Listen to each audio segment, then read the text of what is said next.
Hello everyone, welcome back to Sarky Farm Says. My name is Samantha. We're going to walk you through a video about food insecurity, about large corporations coming in and gobbling up land on the Hawaiian Islands. And we're going to talk about what does this bode for the rest of us.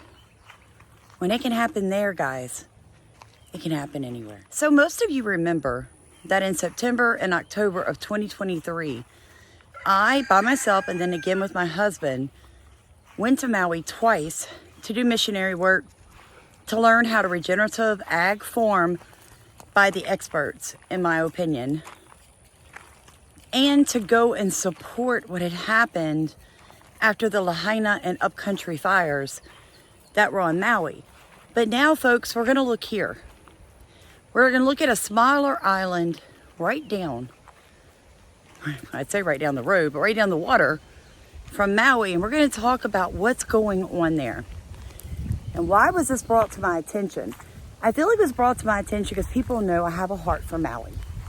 I have a heart for the farmers in Maui who are fighting for their ancestral right to grow and cultivate their own food and meat. Local jobs and livestock production are being threatened as some longtime Oahu ranchers say that they are being forced out of the business. Our Kristen Concilio spoke today with the operator of a decades-old ranch in central Oahu. It's a story you'll only see on Island News. Bridget Napier is a fourth-generation rancher at Maukele Ranch, which is scrambling to get rid of more than 500 cattle by the end of June. There's nowhere that we can move our cattle to. That's when its lease runs out on 2,500 acres in Helemano. There's a bit of panic, but I mean, in the state that we're at on Oahu, we're losing ag lands like this left and right. So it was inevitable. Ranch operators say they were given 180 days to leave after the property was bought by Utah developer Woodbury Corporation under the name Oahu Property Owner. The ranching operation has been around for 30 years. We're trying to be a more sustainable Hawaii, but this is taking place. How are we to become sustainable? There's constant talks of, let's become more sustainable, 100% local, let's go grass-fed, let's this. The realistic part of it is we don't have the land. And she's not joking, folks. I started to dig into this story, like I do everything, mainly out of concern for the people that I had met in Maui, different island, but they're still all family. And I was like, so what's going on here? And basically, like Maui, there is available land for ranching, especially the type of cattle that's raised on these islands. They've been there for generations. They're uniquely created to withstand the environmental ups and downs.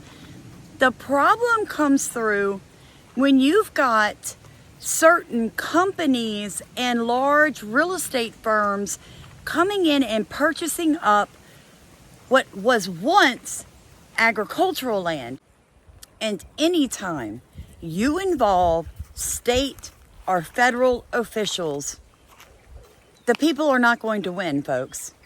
So now it has been going on for so long. I found a document from 2012 by the Hawaii state government talking about protecting, look at this, protecting agricultural land, zoning more firmly, right? The usage of land and where certain things can be to protect these established ranches and farms. Because let me make it very clear to y'all, you can't get into cattle ranching in today's world unless you were raised in cattle ranching, or all of a sudden you've got $1 million in your hands and you can purchase 20 or 30 acres to get you started. And I know, because that's where Stephen and I are. We want to move into cattle ranching. But finding a connected piece of land that is grazing worthy for the amount of cows that it would take to cover the taxes on that land, well, Sam needs to be a millionaire. So I have to find ways to create income so that I can move into that dream. I'm not going to let it stop me. I guarantee you guys come back here in 5 years, I'm going to be a landowner of a large swatch of land, and I'm going to have cattle. But the problem here is that she's on an island. So they already have land that is used for cattle ranching that has now been bought up for purposes that does not include cattle ranching. And what is that going to do to the security of the food for the people on these islands? Well, it makes them have to import 80 to 90% of the food they eat, folks. And you're talking about bringing that food from thousands of miles away to these islands. And the shame is, these islands used to be full of food forest. Essentially, tourism is destroying the Hawaiian Islands. But it's not just tourism, guys. We're going to keep going, and what I'm fixing to show you is going to shock you. In a statement, the new landowner said after confronting many complaints and problems with Maukele Ranch, Oahu property owner issued a termination notice on Maukele's land license. Maukele has been given 6 months to wind down operations and vacate the property. Oahu property owner plans to pursue other agriculture activity on the land. Ranch operators say they were told by the new landowner of plans to develop, but it wasn't clear exactly what. So if you were to drive down there now, you'll see structures that were built that I believe they're using as ag condos or ag lots. Make sure you hit that like button so this video gets pushed out to more people to raise awareness, folks. When she said ag condos, I thought she meant, I am in agriculture, right? I thought she meant it was going to be like condos on, out in the middle of a field where people could do a farm stay or some nonsense. No, she meant this. She meant upscale housing. That's what she meant. So all this land that for over 40 years has been in the same family's use to raise cattle, to feed the people of this island, will now go to a bunch of elitists looking for a way out of the cities that are basically going to be burned as they exit. Maukele Ranch offered to purchase the land, but says at $55 million, that's impossible. We can't afford that. We just want to be able to live the life and pass it on to the next generation. And it's sad to watch this take place. Kristen Concilio, Island News. 4 generations of ranchers versus 4 generations of financial advisors. And who do you think is going to win that fight, folks? Let's dig in a little deeper. Who are these people? Woodbury Corporation. They are the company from Utah that purchased this ranch land. Okay? Now, I can tell you now, there are multiple issues they had with the ranch. Probably run along the lines of, hey dude, you put a fence, though I understand that fence is for development, right? It's a safety fence similar to this. But my cattle can't get to the water now. We need to be able to get through these gates. We understand you're doing construction, but we still need to run the cattle to the back 15 fields or 1,500 fields or 1,500 acre fields or whatever. I'm pretty sure that the arguments came down along the lines of what was best for the cattle versus what was best for Woodbury Corporation's pocket. I started digging deep. These people have been involved with state military contracts. They've also been involved in the scam of drug and mental health facilities. If you guys don't know what I'm talking about, do your own research there. Right? They also build elderly facilities. Yeah, they're a multi-million-dollar corporation. And somehow, even though I found documents from 2012 from the Hawaiian state government saying we need to protect agriculture and ranch lands, 12 years later, we have a company from Utah coming in and purchasing one of the biggest ranches on this island. I think it is the biggest ranch on this island. And it's just mind-blowing, guys. Because when I was in Maui, I told y'all, I'm going down the road one day, and there are hundreds of acres of coffee, papaya, lemon, orange. And I'm like, and it's in the valley part of Maui. I'm like, wow. So who owns this? And it was explained to me that it was a California corporation. Another hedge fund. Come in, they bought it all up. They were, growing all that food, sucking the nutrients out of the soil, doing monocropping agriculture, and then selling it off the island while the people on the island can't afford to eat. The food there is extremely expensive. Now, I did find something that I want to end on because it was beautiful, and I like to end my videos in a positive way.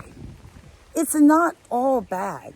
I found this beautiful couple who have gone into regenerative agriculture, and they have taken back areas that were once food forests that were then, cut down, destroyed. The forests were destroyed. The water was diverted somewhere else.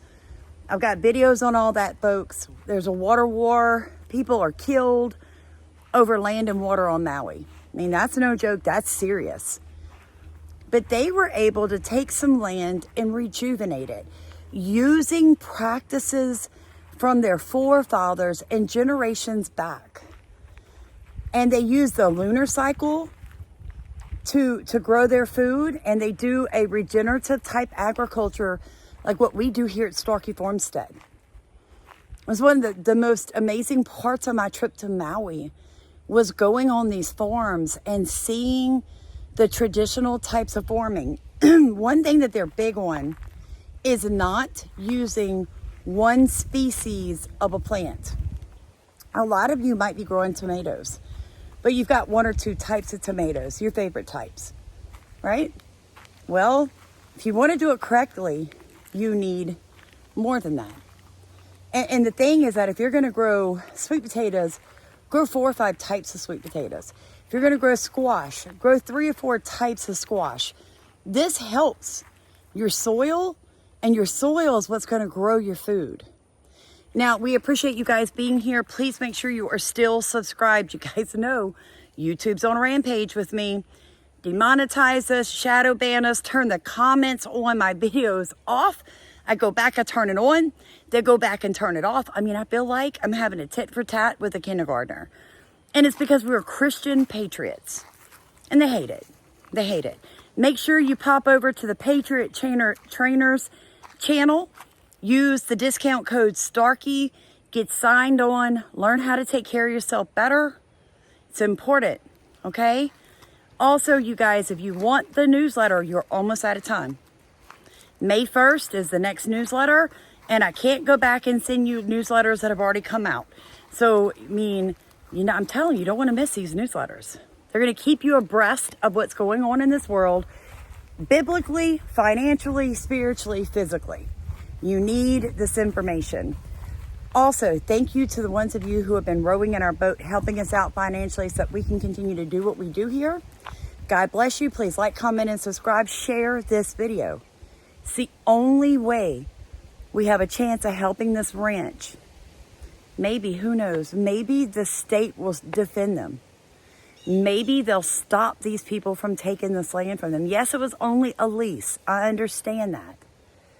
But if the state is going to allow other corporations and other stakeholders from other states to come in and take the land from the ranchers, then they should be required to give her the land to run her cattle, or lease her the land to run her cattle, because she is feeding the people of her island. And I cannot think of a more honorable, wonderful thing to do than to feed your community, which is why here at Starkey Farmstead, that entire 1/4 acre market, that garden we're growing, all the cornmeal, all of that stuff, I will be giving it away to the people in my community who need it most. If you'd like to donate to that, it's our Give, Send, Go fund under Food for Thought. God bless you guys. Have a wonderful day. I've got to get out there and get some transplants into the ground.